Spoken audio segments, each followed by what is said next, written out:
Swift jerk. Hear that? Okay.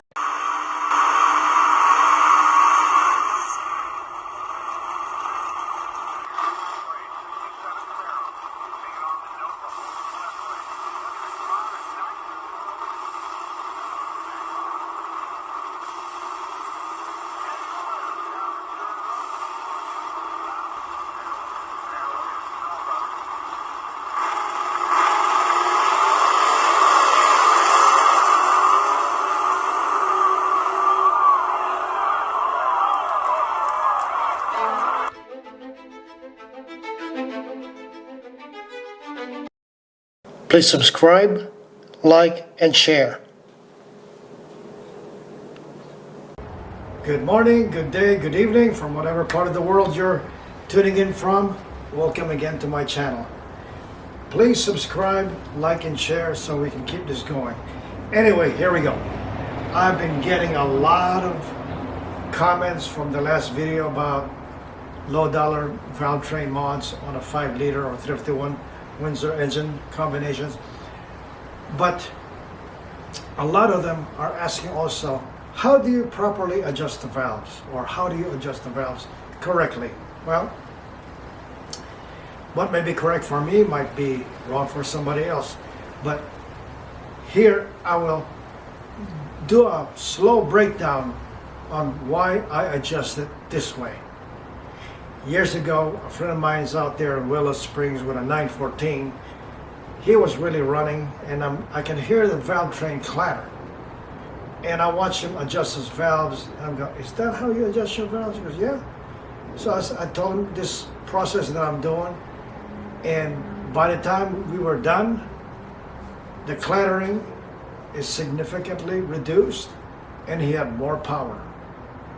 And I see it all the time. I see people try to adjust their engines on the compression stroke, so they think they were, until you have a degreed dampener with the cylinders stating it's on compression.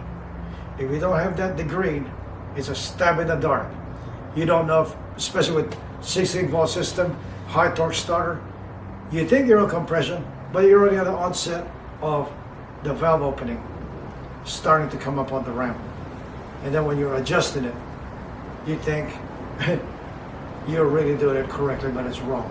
At the same time, I see a lot of people try to adjust. They're actually on overlap when both valves are, one is intake valve is closing, exhaust is opening, and they ended up leveling, and they look like they're on compression, but they're not. Okay, so we'll touch this and see what you think. I hope it helps. Here we go. Okay, this process is called ICEO. Intake closing, exhaust opening. When you say IC, intake closing, watching this intake valve right here, when it starts to come up and close, you adjust the exhaust. When the exhaust on ICEO, when the exhaust kicks open, you adjust the intake. That's the only way you can do this correctly. You don't want to do this on compression because there's just too much going on. Here we go. Oscilloscope, rotating the engine. Exhaust started to open right off the bat. Now we can adjust the intake. So when we're looking at the block with the lifters in place, once its exhaust lifter starts to open, look at where your cam pin location is at, almost 9 o'clock. We will look at the camshaft where the lifters are in position. Now when you see that it's almost at 9 o'clock position and it's turning clockwise, here's the lifter, exhaust lifter location at. Here's where it is. It just went through the flat section, it's climbing up and starting to kick up right here. Okay, when it started to kick up right there, look at what the position of the intake lobe was at. It's right about there. There's the intake lobe. On the very opposite end, right there. Okay? So you put that almost 9 o'clock, and your intake valve is here, positioned at the base circle. Or intake lifter, it's positioned at the base circle. There's the lobe, guys. Okay? So, anytime the exhaust starts to open up, traveling here, it starts to hit the ramp, it starts to lift up, and that is at about 9 o'clock, almost 9 o'clock. Intake lobe is on the other end. Okay? That's the best explanation I could do for everyone. Here we go. Let's start the process. Turning the engine, exhaust kicked over on the get-go. So what we do is you go like this. The exhaust valve opens up real quick, and on a hydraulic roller, you go like this, or you fill the push rod. When it stops, okay, you'll feel it tighten up. When it starts resisting on it, while you're turning the push rod, it starts resisting, or there's no up and down movement. What you got to do now is do this. 12 o'clock, you go to 130. Okay. You snug it down, then you turn it to 3 o'clock. That's it. That's simple. Or, when you do that, if it's not a hydraulic cam, you put your feeler gauge and you turn this, and then you lock it the same way you did with this hydraulic cam. Alright? This is the time that you lash it with a feeler gauge. Alright? Now, I usually do this and I wedge it against the stud, because if you just tighten it up strictly here by closing it up and tightening it, well, sometimes that has a chance to loosen up. So like I said, here we go again. Now, since we did the IC intake closing, okay, now let's start. We will look at, since we did the exhaust opening, exhaust now maxing out. Now the intake, see that? Intake valve starts to come down and it'll start to close up. And when I said intake is about to close, which is now, look at the position of the pin. 330. The lifter just came up from the peak lift, starting to close right here. Correct? And I said, when the intake starts to close, which is at this position, guess where the exhaust lobe is at? Right there, on the other side. It's hitting right here. Right? That's where it's hitting. Could you see that? ICEO. Intake starts to close. Right there. Exhaust lobe, which the peak is right there. And exhaust lobe is on the base circle. Alright? I hope that's clear. I hope that's clear. That's why I do ICEO. I cannot show that inside the block. It's hard to see.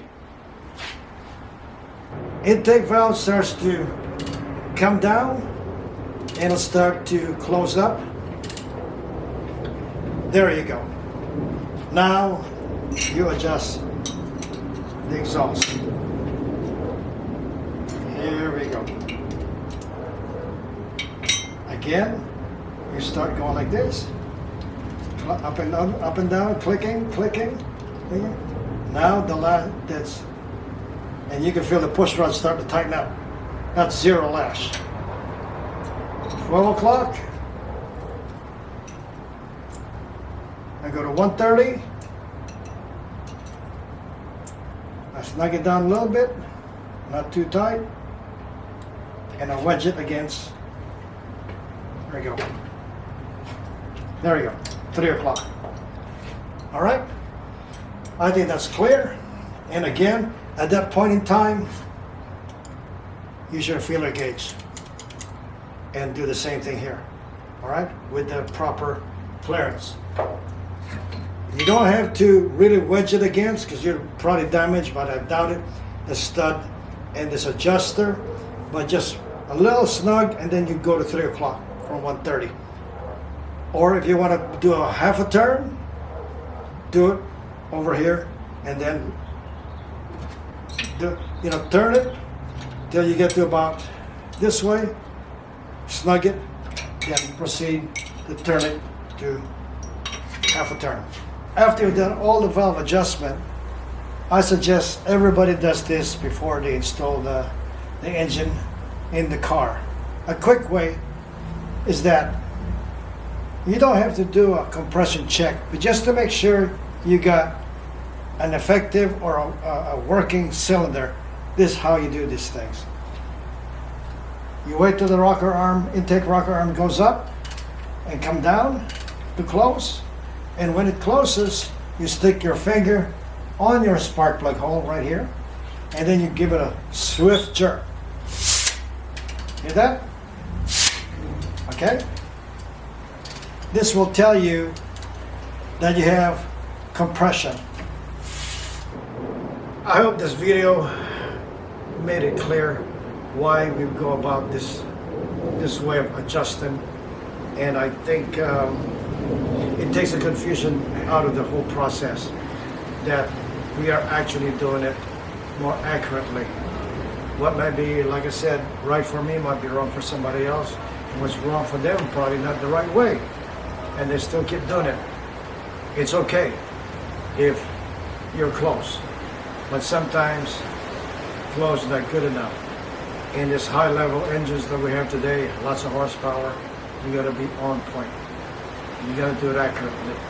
The margin of error, especially with high horsepower, high RPM engine, becomes progressively narrower. When you have a low performance engine, your margin of error is very wide. When you have lots of RPM, lots of horsepower, that's like a pyramid.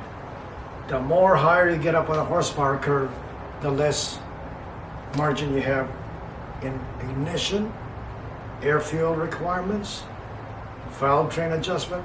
There's just so many things that may go wrong. I hope this heeds well with everybody else. Thank you.